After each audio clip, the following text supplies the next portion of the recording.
उगले सूरज मल केरावा के पातवा उगले सूरज मल केरावा के पातवा जगमग करे अपन पटना के घाटवा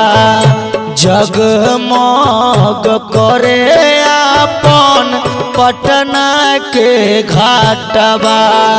साजी समाज चली गईले होता देरबा चल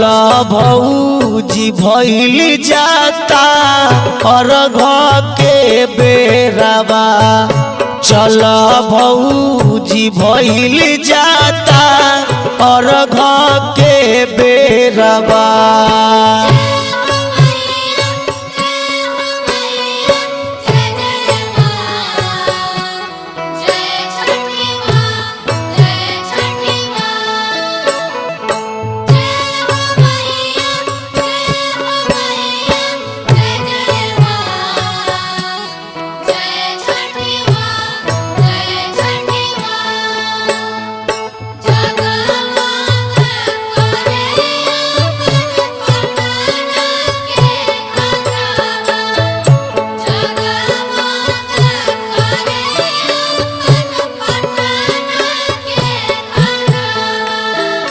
जोरा नारियल लईनी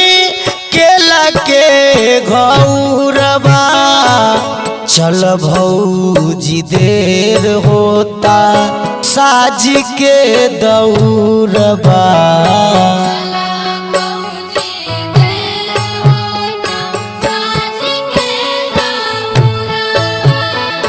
जोरा नारियल लईनी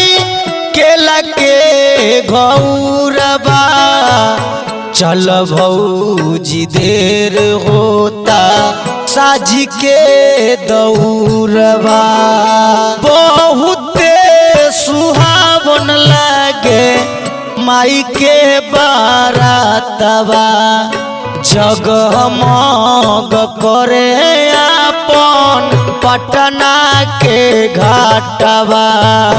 जगमग करे अपन पटना के घाटवा।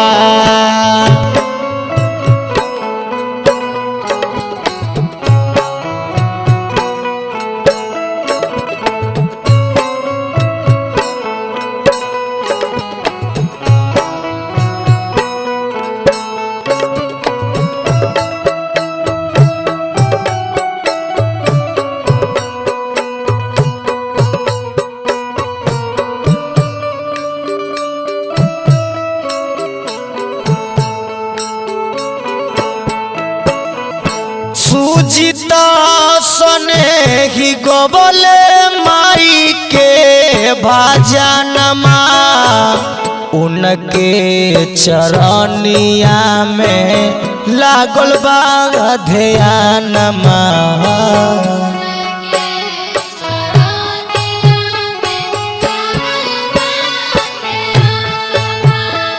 सुजिता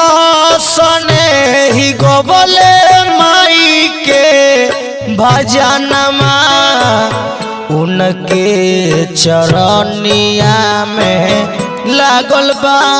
ध्यानमा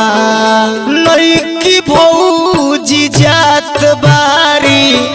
अम्मा जी के साथवा जगमग करे अपन पटना के घाटवा जगमग करे अपन पटना के घाटवा।